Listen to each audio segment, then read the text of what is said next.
नमस्कार दर्शकों, तहे दिल से स्वागत है आप सभी का हमारे बेहद खास कार्यक्रम ज्योतिष ज्ञान में। और मैं हूं आपके साथ मोनिका ग्रोवर।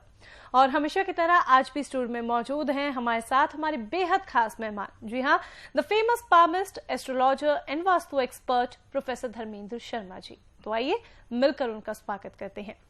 नमस्कार सर। नमस्कार सर, आज स्पेशली दर्शकों की तरफ से एक बहुत अहम सवाल मैं पूछने जा रही हूं आपसे।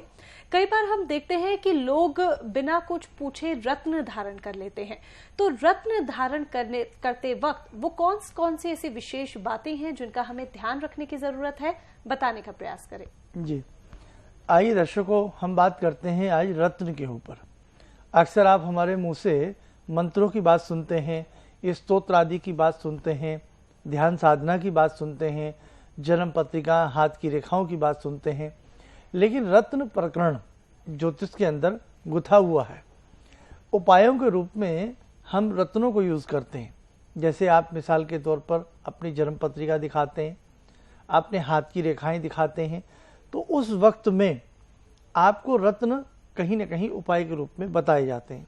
हालांकि रत्नों का संसार अपने आप में होता है, इस बात से कोई दुराई नहीं है, लेकिन हर व्यक्ति महंगे महंगे रत्न नहीं पहन सकता। हर व्यक्ति को रत्न सूट भी नहीं आते हैं। और आजकल के इस डुप्लीकेसी के माहौल में रत्न बहुत ज़्यादा डुप्लीकेट भी मिलते हैं। कांच के बने हुए मिलेंगे, तो कहीं प्लास्टिक के बने हुए मिलेंगे। बहुत सारी ऐसी चीज़ें हैं जहाँ हमें रत्नों का बहुत ख्याल रखना पड़ता है। और हमने तो ये देखा है, बहुत से लोग तो रत्नों के इतने दीवाने होते हैं, या ये कह सकते हैं कि बहुत से लोग रत्नों में इतना विश्वास करते हैं, या ये भी कह सकते हैं कि रत्नों से वो व्यक्ति अपने भाग्य को चमकाना चाहते हैं। तीनों तरह की कैटेगरी होती है कि बहुत लोग रत्नों में बहुत विश्वास करते हैं, बहुत लोग रत्नों से बहुत लगाव रखते हैं, उपाय के रूप में वो रत्नों को ही पहनना चाहते हैं, और बहुत लोग ऐसे भी होते हैं कि जो रत्नों के ऊपर अंधविश्वास करते हैं कि बस मेरी तकदीर बदलेगी तो इस रत्न से ही बदलेगी। मेरी तकदीर पूजा से नहीं बदलेगी, पाठ करने से नहीं बदलेगी, किसी की सेवा करने से नहीं बदलेगी, बस रत्न मेरी तकदीर बदलेगा। ये यहाँ तक भी लोगों की सोच कई बार चली जाती है। और उसी सोच के तहत कई लोग अपनी चारों 8 उंगलियों में रत्न पहन लेते हैं। हमने देखा अंगूठों में भी रत्न पहन लेते हैं, हमने देखा गले में भी बहुत सारे रत्नों को पहन लेते हैं। तो अब इतने सारे रत्न आप पहनेंगे तो फायदा होगा या नुकसान होगा? या वास्तव में रत्न हमारे जीवन को प्रभावित करते हैं? क्या रत्न हमारे भाग्य को बदल सकते हैं? ये सारे सवाल कई बार आप लोगों के मन में चलते होते हैं। और कई बार एक सवाल और आपके मन में आता है, आप रत्नों से इतना दुखी हो जाते हैं, इतना दुखी हो जाते हैं, आप डरते हैं किसी एस्ट्रोलॉजर से मिलते हुए भी। आपको लगता है नहीं, अब वहाँ जाऊँगा वो भी 20-30-50 हज़ार रुपये का कोई रत्न लिख देंगे, नहीं साहब नहीं जाना। इसीलिए दर्शकों, मैं स्वयं रत्नों को इतना लाइक नहीं करता। मैंने कभी आपने किसी मेरे एपिसोड में इतनी रत्नों की महत्ता मेरे मुख से नहीं सुनी होगी। और ना ही मैं उपाय के रूप में 99% मैं किसी को रत्न नहीं बताता हूँ। क्यों? मेरा खुद का फेथ नहीं है। मेरे किसी उंगली में आपको रत्न नहीं दिखेगा। मेरा फेथ नहीं है। मेरा फेथ भगवान पर है, साधना पर है, अपने कर्म पर है।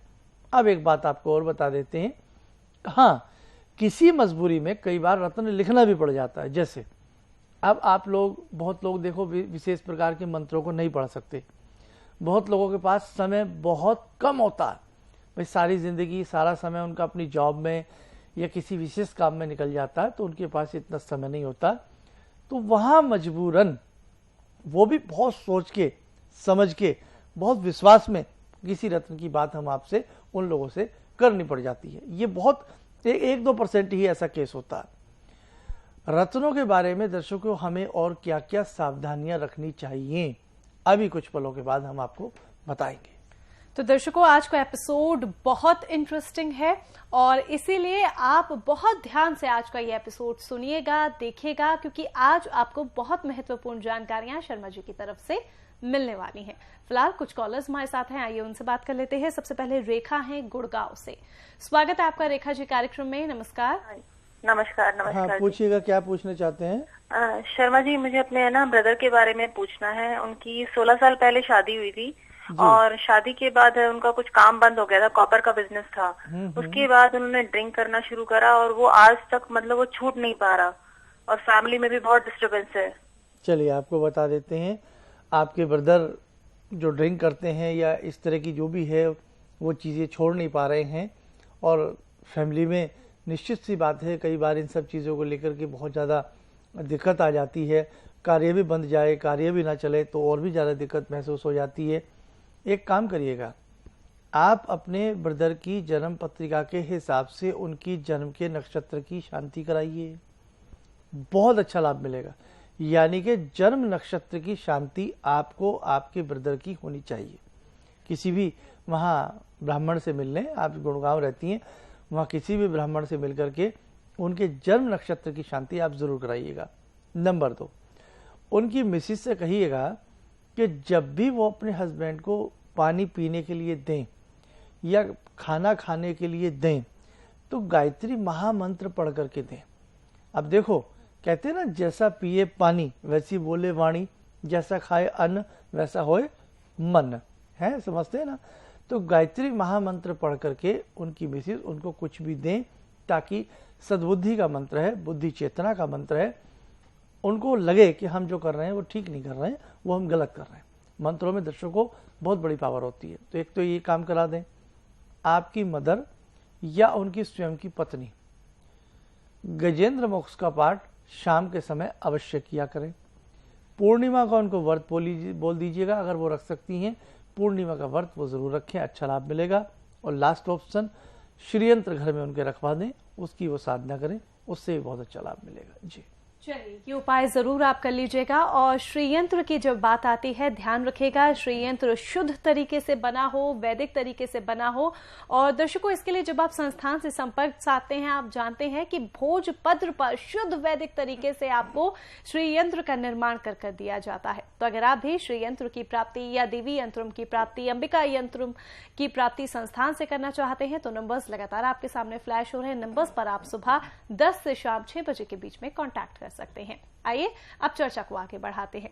शर्मा जी, हम सावधानियों पर बात करें, लेकिन उससे पहले एक सवाल मैं रत्नों से संबंधित पूछना चाहती हूँ।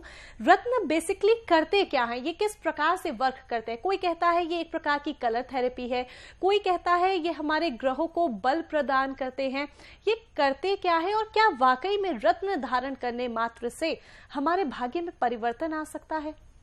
देखो, खास तौर से जब आप किसी भी एस्ट्रोलॉजर से मिलने जाते हैं और वो कोई भी आपको उपाय नहीं लिखते हैं, खाली पीली आपको रत्न ही रत्न लिख देते हैं कि आप ये रत्न इतने पहने, इतना अंगुली में पहने, इतना ऐसे पहने, ऐसे पहने, तो कहीं ना कहीं हम बहुत ज़्यादा पैसा खर्च कर बैठते हैं। हम सबसे पहले रत्नों में एक चीज़ और है, कई बार हमसे ये भी कहा जाता है कि साहब आप रत्न नहीं पहनेंगे तो आपके साथ ऐसा हो जाएगा, आपको रत्न हमसे लेना पड़ेगा। तो ये सब चीज़ें बहुत अच्छा महसूस नहीं कराती, इससे आप लोगों का मन ही दुखता होगा, मुझे ऐसा विश्वास है। और कई बार तो आप महंगे महंगे रत्न भी खरीद लेते हैं, उसके बाद भी कोई कार्य नहीं सिद्ध होता, तो और भी ज़्यादा मन दुखता है। फिर एक चीज़ आपके साथ और होती है कि आप कई बार किसी के पास जाते हैं। देखो, जब आदमी परेशान होता है तो 4, 5 जगह 6 जगह वो जाता ही जाता है, और जहाँ से उसकी परेशानी हल हो जाती है वहाँ वो अपना एंड समझ लेता है, बोला अब यहीं आया करूँगा। ये सबके साथ होता है, चाहे वो डॉक्टरी मेडिकल फील्ड हो, चाहे वो कोर्ट से संबंधित हो, किसी भी चीज़ से संबंधित हो। अब इसमें होता क्या, कई बार आप किसी से मिले, किसी ने कहा कि आप पन्ना पहने, आप दूसरे व्यक्ति से मिले, उसने कहा पन्ना तो आपके लिए बहुत खतरनाक है, आपको मूंगा पहनना चाहिए। अब कुछ दिन बाद आपने मूंगा भी पहन लिया, टहलते घूमते फिरते किसी ने कहा कि वहाँ भी मिल लीजिए, वहाँ गए, बोला आपके लिए तो ये बनता ही नहीं है। अब वहाँ आपकी बुद्धि चकरा जाती है, आप वहाँ आपके मन में ज्योतिष को लेकर के क्वेश्चन मार्क लटक जाता कि अब बताओ, एक ज्योतिषी कहते हैं पहनो, एक कहते हैं उतारो, एक कहते हैं ये मत पहनो, हम कुछ पहनाएंगे। तो ऐसी स्थिति में कहीं ना कहीं ज्योतिष का पेंडुलम हिलते हुए नजर आता है। लेकिन वहाँ मैं आपको एक ही बात कहूँगा, ज्योतिष की गलती नहीं है, ज्योतिष विद्या बहुत अपर की विद्या है। वहाँ विद्यार्थी की गलती है कि विद्यार्थी हो सकता है सही से आपको देख नहीं पा रहा, सही से आपकी जन्म पत्रिका को नहीं देख पा रहा, या सही से आपके हाथ की रेखाओं को नहीं देख पा रहा। अच्छी पोटेंशियल के जो नग होते हैं, अच्छी डिग्री के जो नग होते हैं, अच्छे पावर के जो नग होते हैं, वो इफेक्ट डालते हैं। लेकिन इतना पैसा हर व्यक्ति नहीं खर्च कर सकता।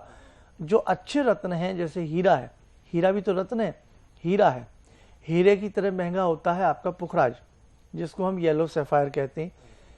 पुखराज की तरह महंगा होता है ब्लू सैफायर, जिसको हम नीलम कहते हैं। तो ये 3-4 ऐसे रत्न होते हैं दर्शकों, बहुत बहुत महंगे होते हैं। और सबसे बड़ी बात, एक आदमी को भोजन जुटाने की दिक्कत है, एक आदमी को परिवार चलाने की दिक्कत है, एक आदमी को कर्ज की दिक्कत है, और वहां उससे कह दिया जाए कि आप 5 लाख रुपए का रत्न पहने या 2.5 लाख का रत्न पहने। एक व्यक्ति अगर 2.5 लाख 5 लाख रुपए खर्च कर रहा है तो उसको दिक्कत कहाँ है? वो तो कहीं ना कहीं उसके पास सरप्लस है या कुछ भी है। तो लेकिन दिक्कत वहां है जहाँ कुछ भी नहीं है। वो व्यक्ति कैसे 2.5 लाख रुपया खर्च कर सकता है? वो व्यक्ति कैसे 2 लाख रुपया खर्च कर सकता है? वो व्यक्ति कैसे इतना बड़ा खर्च कर सकता है? और उसके बाद भी कोई नियम तो नहीं है कि उसको फायदा हो जाए। इसलिए दर्शकों, रत्न यहाँ आकर इन सब बातों को लेकर के रत्नों में कंट्रोवर्सी पैदा हो जाती है, रत्न विज्ञान को लेकर के। लेकिन रत्न असरकारक होते हैं। अब जैसे हमने देखा है, शिवलहरी पत्थर बहुत बढ़िया होता है। पहले हम भी पहना करते थे, हमारे हाथ में शिवलहरी था, नहीं रहा बाद में किसी वजह से। शिवलहरी पत्थर आता कितने का? अब देखो, मैं आपको एक बहुत चौंकाने वाली बात बता रहा हूँ। शिवलहरी पत्थर जो आता है वो मात्र 10 रुपए से लेकर के 100 रुपए के बीच आ जाता है। ढूंढना पड़ता है शिवलहरी पत्थर, भगवान शिव का नाम जिसके साथ जुड़ा हो। इसको उर्दू में या अरबी में हम इसको सुलेमानी हकीक कहते हैं, कुछ लोग इसको यजमानी हकीक भी कहते हैं, लेकिन कायदे में ये शिवलहरी पत्थर होता है। ब्लैक रंग के ऊपर पतली पतली सफेद धारियां होती हैं, अपने आप में ओजपूर्ण नगीना होता है। लेकिन कितना सस्ता है। आपको मोती की बात बताएं, मोती बहुत सस्ता होता है। और एक चीज आपने और सुनी होगी, बसरे का मोती। अब जबकि बसरे में मोती होते ही नहीं है, तो बहुत सारी चीजें अब खत्म हो चुकी हैं। मूंगा, परवाल, जिनके पास अच्छे परवाल होते हैं, अच्छे मूंगे होते हैं, सस्ते मिल जाते हैं। अब मूंगा प्लास्टिक का भी बन रहा है। आपने यदि प्लास्टिक का मूंगा पहन लिया, आपको नुकसान करेगा। आपको माइग्रेन की समस्या उसी समय प्रारंभ हो जाएगी। पाइल्स की समस्या अगर आपको बढ़ी हुई है और ज्यादा बढ़ जाएगी। मूंगा कहां से बनता है? मूंगा कोई बनाया नहीं जाता। समुद्र के नीचे एक लाल रंग की एक जैसे एक लकड़ी टाइप चीज होती है, उसी को काट करके मूंगे की शेप दी जाती है। मूंगा यानी कि परवाल जो होता है समुद्र के अंदर से निकलता है, जैसे मोती सीप में से निकलता है। आपके पुखराज हैं, आपके नीलम हैं, ये सब खदानों से निकलते हैं। और भारत तो रत्नों की धरती है, रत्न प्रसीवनी इसको कहा गया है। तो दर्शकों, जब भी आप रत्न पहने तो ये मतलब बहुत बड़ा सोच समझ करके पहने। अब रत्न हम राशि का पहने, हम अपने नाम का रत्न पहने, हम किस चीज का रत्न पहने, यहां पर भी एक विवाद खड़ा हो जाता है। अभी इस विवाद को मैं सुलझाने का प्रयास करूंगा। चलिए, इसके बारे में तो जानकारी आपको दी ही जाएगी, पर जो बातें अभी तक आपको बताई गई हैं, इन बातों का आप विशेष तौर पर ध्यान रखेगा। और वो कौन कौन सी ऐसी बातें हैं खास तौर पर जो आपको ध्यान रखने की जरूरत है जब आप किसी प्रकार का रत्न धारण करते हैं, जरूर बताएंगे आपको कार्यक्रम में आगे चलकर। रही बात आपकी समस्याओं के समाधान की, तो उसके लिए नंबर्स लगातार आपके सामने फ्लैश हो रहे हैं। अगर आप शर्मा जी से मुलाकात करना चाहते हैं तो आप संस्थान में कॉन्टैक्ट कर पर्सनल अपॉइंटमेंट बुक करा लीजिएगा, या फिर आप कहीं दूर दराज रहते हैं, किसी कारणवश मुलाकात कर पाना संभव नहीं हो पा रहा है, तो ऐसे में आप कॉल अपॉइंटमेंट ले लें। संस्थान में संपर्क साधने का समय रहेगा सुबह 10 से शाम 6 बजे के बीच पे। शर्मा जी, हम रत्नों के बारे में बात कर रहे थे, और अधिक आप क्या जानकारी देना चाहेंगे? जी देखिएगा, जैसे कि मैं बता रहा था कि रत्नों में कई बार बहुत सारी चीजें आपके माइंड को कहीं ना कहीं भ्रमित कर देती हैं कि हम जन्म राशि का रत्न पहने या हम अपने बोलते नाम का रत्न पहने, हम किस प्रकार के रत्न को धारण कर सकते हैं। हमेशा दर्शकों को ध्यान रखना कि आप जब भी रत्न पहने तो अपने नाम के हिसाब से रत्न नहीं पहना जाता, ना ही आपकी राशि के हिसाब से रत्न पहना जाता। ये तो एक बहुत छोटी सी एक हम कह सकते हैं एक प्रैक्टिस हुई आपकी। नहीं, आप देखो, नाम बाय द वे आपका आर से प्रारंभ होता है। आपका नाम राम सिंह है, आपका नाम रामदीन है, आपका नाम कुछ भी है, रागनी है, रोशनी है, कोई भी नाम है आपका आर से, तो आप ये क्यों समझ रहे हैं कि आर से केवल आपका ही नाम है? आर से लाखों नाम होते हैं, करोड़ों नाम होते हैं। तो क्या आर वालों को एक सही रत्न पहनना चाहिए? गलत हुई ना बात। आपका नाम ए से प्रारंभ होता है, ए से एप्पल भी होता है, ए से अनिल भी होता है, ए से अविनाश भी होता है। तो इसलिए हमेशा ध्यान रखें, नाम के हिसाब से कभी रत्न नहीं पहने जाते। अगर आप पहन रहे हैं तो दैट इज ओनली तुक्काफिकेशन। तुक्का लग जाए तो लग जाए, नहीं तो नहीं। आर से हम बात कर रहे थे, आर से रामदीन आपका नाम है, राम सिंह आपका नाम है, आर से राम है, आर से रावण है। देखो कितनी विपरीतता आ गई दोनों में। कैसे कृष्ण जी हैं और कैसे ही कंस है। तो कैसे एक सा आप नाम के हिसाब से रत्न पहन सकते हैं, कैसे दोनों लोगों को एक सी दवाई दी जा सकती है। अब आप दूसरी बात करते हैं। अब हम बात करते हैं आपकी जन्म राशि की। 12 राशियां होती हैं, 12 जोडिक नंबर होते हैं आपके। 12 राशियों में राशि के हिसाब से बहुत लोग कह देते हैं कि आपकी तुला राशि है, लिब्रा, आप लिब्रा के जातक हैं तो आपके लिए रत्न बनता है यानी कि हीरा, या हीरा आप नहीं पहन सकते तो उसका सब्स्टिट्यूट आप पहन लीजिएगा सफेद जरकन। लेकिन ये सब चीजें भी उतना वैल्यू नहीं रखती हैं। रत्न कब पहना जाए और कैसे पहना जाए, ये बहुत बड़ी बात है। रत्न जब भी आप पहने तो आप पूरी अपनी जन्म पत्रिका को अच्छे से चेक कराएं। कौन सा ग्रह आपको उद्वेलित कर रहा है, कौन सा ग्रह आपको प्रसन्न कर रहा है, किस ग्रह की वजह से या किस वजह से, किस कारक ग्रह की वजह से आपके कार्य रुक रहे हैं।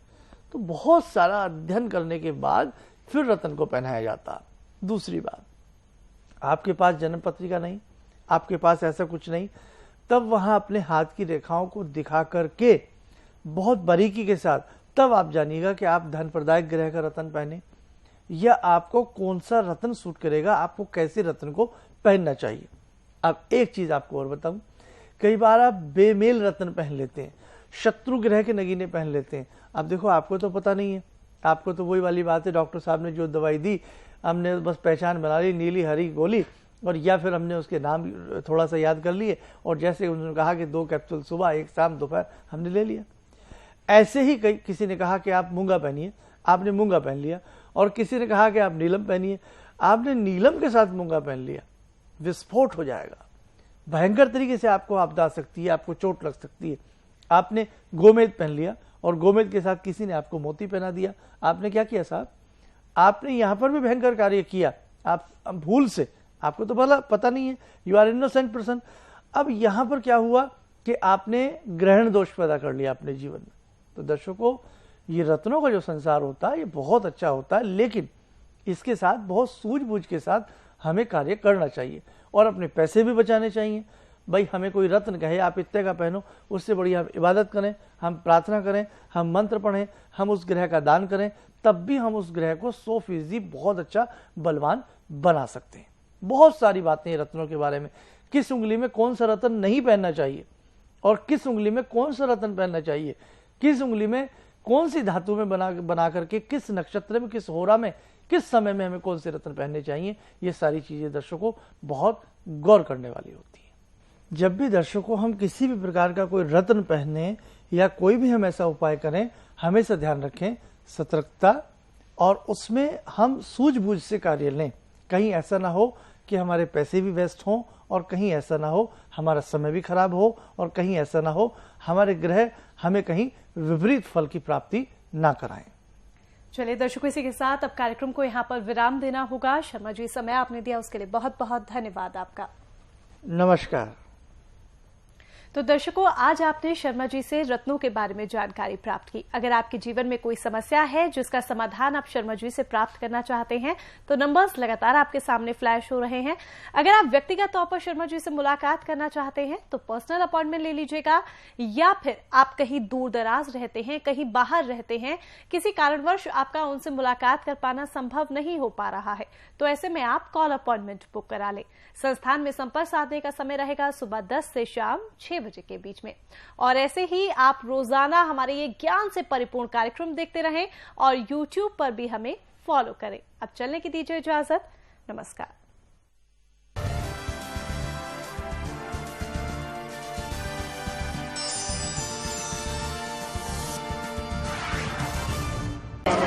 लगभग 20 लाख का कर्जदार था, लड़कों से बहुत परेशान था, लेकिन आपके छोटे छोटे नुस्खों के बताए हुए तरीकों से मेरा व्यापार भी चलने लगा और मुझे सुख अनुभव होने लगा। गुरुजी ने पूजा और थोड़ा सा दान पुण्य मंत्र वगैरह बताया था, उन मंत्रों से काफी हमको मतलब फायदा हुआ, जो कि दवाओं से जिन चीजों से फायदा नहीं हुआ था, और काफी हमारी बीमारी ठीक होने लगी, जबकि हम दवा कर करके थक गए थे, लेकिन मंत्रों से हमको बहुत ज्यादा फायदा हुआ। हमारा पता है शुभ लाभ ज्योतिष research Kendra, C3 ground floor, Ashoka Niketan, near Yojana Vihar, Delhi 92। Website www.prof.dharmendrasharma.in, Facebook PROF Dharmendra Sharma, Twitter @PROF Dharmendra, WhatsApp number 09811145934।